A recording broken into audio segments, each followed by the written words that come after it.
యేసయ్యకి బాప్తిజం ఇవ్వాల్సిన అవసరమే ఉంది. మరి యేసుక్రీస్తు పరిశుద్ధుడు అయినప్పుడు ఆయనే ఎందుకు బాప్తిజం తీసుకున్నాడు? What is the mystery in it? యేసుక్రీస్తు బాప్తిజం పొందడానికి రీజన్స్ కనుక మనం అర్థం చేసుకుంటే మనం ఎందుకు బాప్తిజం తీసుకోవాలన్న రీజన్ కూడా మనకు అర్థమవుతుంది. యేసుక్రీస్తుని ఇశ్రాయేలీయులకి బయలుపరచడం అనేది మెయిన్ ఉద్దేశం. ఆ మెయిన్ ఉద్దేశంలో ఎలాగ అనేక మందికి బాప్తిజం ఇచ్చుకుంటూ పోతే ఆ బాప్తిజం తర్వాత ఎవరి మీద ఆత్మ దిగుతుందో ఆయననే మెస్సయ్య అని ఇశ్రాయేలీయులకు అర్థమవుతుంది. కాబట్టి యేసుక్రీస్తు బాప్తిజానికంటే ముందు మరియ యోసేపుల కుమారుడి లాగా ఎంచుకోబడ్డాడు. అంటే everybody knows him as that. So ఆయన మరియ యోసేపుల కుమారుడు అని ఇశ్రాయేలీలో చాలా మందికి తెలుసు. కానీ ఆయన ఎప్పుడైతే బాప్తిజం పొంది బయటకు వచ్చాడో ఒక తెల్లని ఆత్మ మహిమలో ఆయన మీదకి ఒకలాగా దిగు రావడం చూస్తే ఆకాశం నుంచి ఒక స్వరం, ఇదిగో నా ప్రియ కుమారుని యందు నేను ఆనందిస్తున్నాను. మత్తయి సువార్తలో చూసాం మనం. అలాంటి స్వరము రాగానే అక్కడున్న ఇశ్రాయేలీలందరికీ ఓ విషయం తెలిసింది. ఈయన మరియ కుమారుడు కదా, యోసేపు కుమారుడు కదా, ఆల్ ఆఫ్ సడన్ దేవుని కుమారుడు అయిపోయాడేంటి? నేను మరియ యోసేపుల కుమారుణ్ణి కాదు, దేవుని కుమారుణ్ణి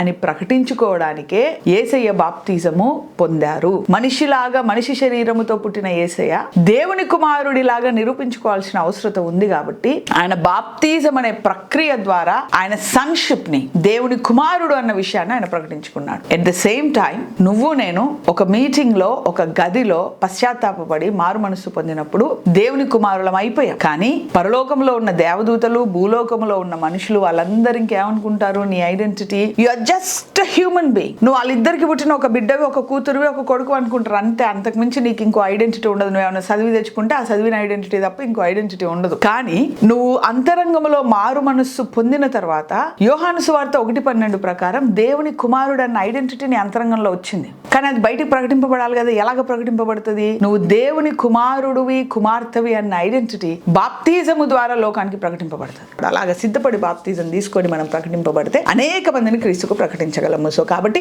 మారు మనస్సు పరలోకానికి టికెట్. క్రీస్తు కొరకు వాడబడాలి అంటే బాప్తిజం టికెట్. చూడండి, యేసుక్రీస్తు బాప్తిజం పొందకుండా సువార్త మొదలు పెట్టాడా? మొదలు పెట్టాల. బాప్తిజం తర్వాతే సువార్త మొదలు పెట్టాడు. ఎగ్జాక్ట్లీ అలాగే మన సువార్త కూడా బాప్తిజం తర్వాతే మొదలైంది. ఎందుకంటే బాప్తిజం తర్వాతే మనం ప్రకటింపబడ్డాం. మనము ప్రకటింపబడ్డాం కాబట్టి క్రీస్తును ప్రకటిస్తాం.